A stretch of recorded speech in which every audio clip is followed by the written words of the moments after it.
Okay, so here we go. Chapter 8. Here we go.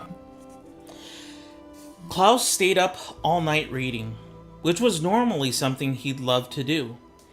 Back when his parents were alive, Klaus used to take a flashlight to bed with him and hide under the covers, reading until he couldn't keep his eyes open. Some mornings, his father would come into Klaus's room to wake him up and find him asleep, still clutching his flashlight in one hand and his book in the other. But on this particular night, of course, the circumstances were much different.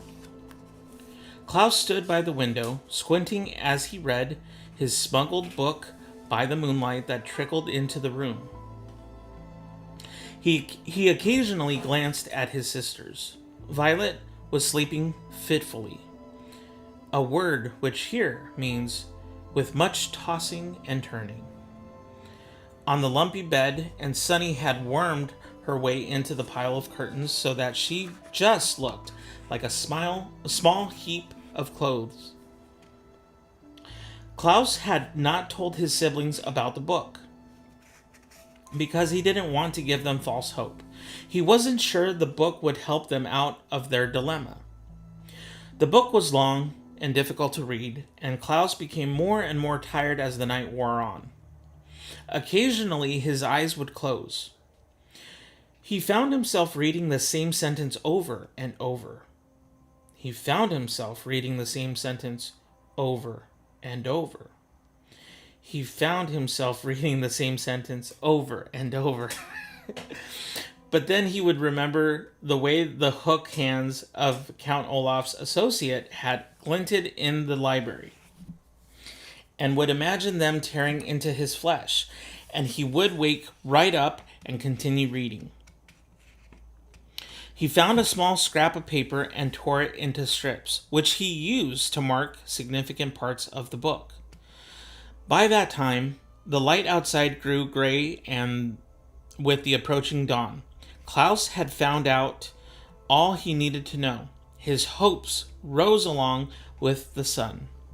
Finally, when the first few birds began to sing, Klaus tiptoed to the door of the bedroom and eased it open quietly, careful not to wake the restless Violet or Sunny, who was still hidden in the pile of curtains. Then he went to the kitchen and sat and waited for Count Olaf. He didn't have to wait long before he heard Olaf tromping down the tower stairs. When Count Olaf walked into the kitchen, he saw Klaus sitting at the table and smirked, a word which here means smiled in an unfriendly, phony way. "Hello, orphan," he said. "You're up early." Klaus's heart was beating fast, but he felt calm on the outside, as if he had on a layer of invisible armor. "I've been up all night," he said, "reading this book." He put the book out on the table so Olaf could see it.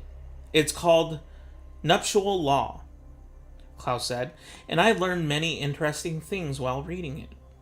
Count Olaf had taken out a bottle of wine to pour himself some breakfast, but when he saw the book, he stopped and sat down. "The word nuptial," Klaus said, "means relating to marriage." "I know what the word means," Count Olaf growled. "Where did you get that book?" "From Justice Strauss's library," Klaus said. "But that's not important. What's important is that I have found out your plan." "Is that so?" Count Olaf said, his one eyebrow raising. "And what is my plan, you little runt?" Klaus ignored the insult and opened the book to where one of the scraps of paper was marking his place. "The laws of marriage in this community are very simple," he read out loud. "The requirements are as follows: the presence of a judge, a statement of I do by both the bride and the groom, and the signing of an explanatory document in the bride's own hand."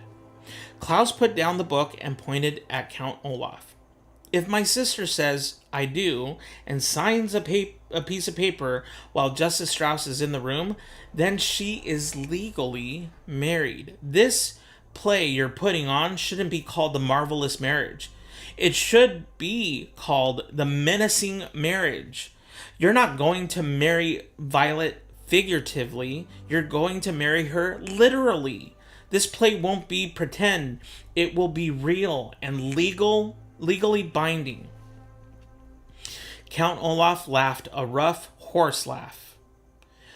Your sister isn't old enough to get married. She can get married if she has the permission of her legal guardian.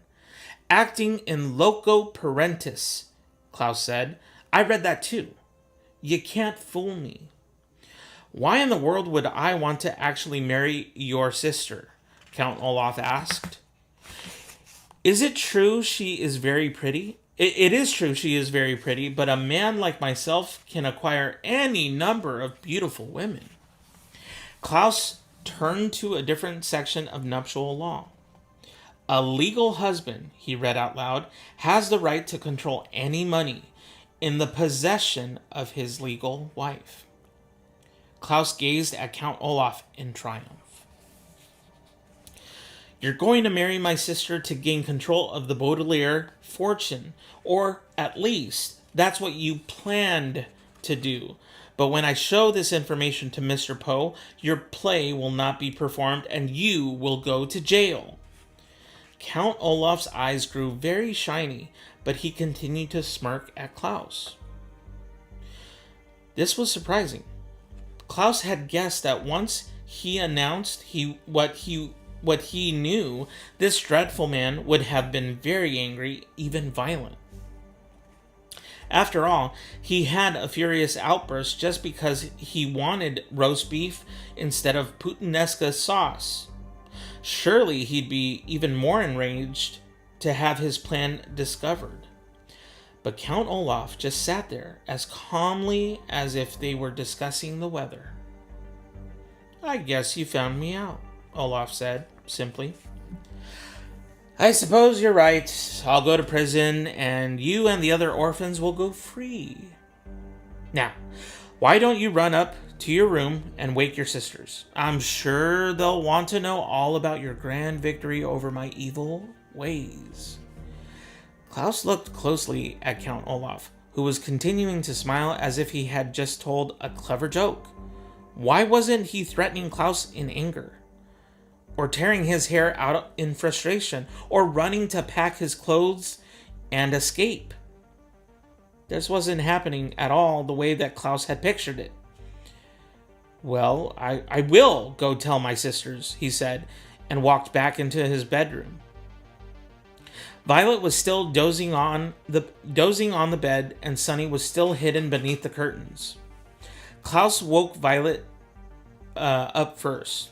I stayed up all night reading, Klaus said breathlessly as his sister opened her eyes, and I discover what Count Olaf is up to. He plans to marry you for real. When you and Justice Strauss and everyone all think it's just a play, and once he's your husband, he'll have control of our parents' money, and he can dispose of us. How can he marry me for real? Violet asked. It's only a play. The only legal requirements of marriage in this community, Klaus explained, holding up nuptial law to show his sister where he'd learned the information. Are you saying I do, and signing a document in your own hand in the presence of a judge like Justice Strauss? But surely I'm not old enough to get married, Violet said. I'm only 14. Girls under the age of 18, Klaus said, flipping to another part of the book, can marry if they have the permission of their legal guardian, and that's Count Olaf. Oh no, Violet cried. What can we do? We can show this to Mr. Poe, Klaus said, pointing to the book, and he will finally believe us that Count Olaf is up to no good. Quick, get dressed while I wake up Sunny, and we can be at the bank by the time it opens. Violet, who usually moved slowly in the mornings, nodded and immediately got out of bed and went to the cardboard box to find some proper clothing. Klaus walked over to the lump of curtains to wake up his younger sister.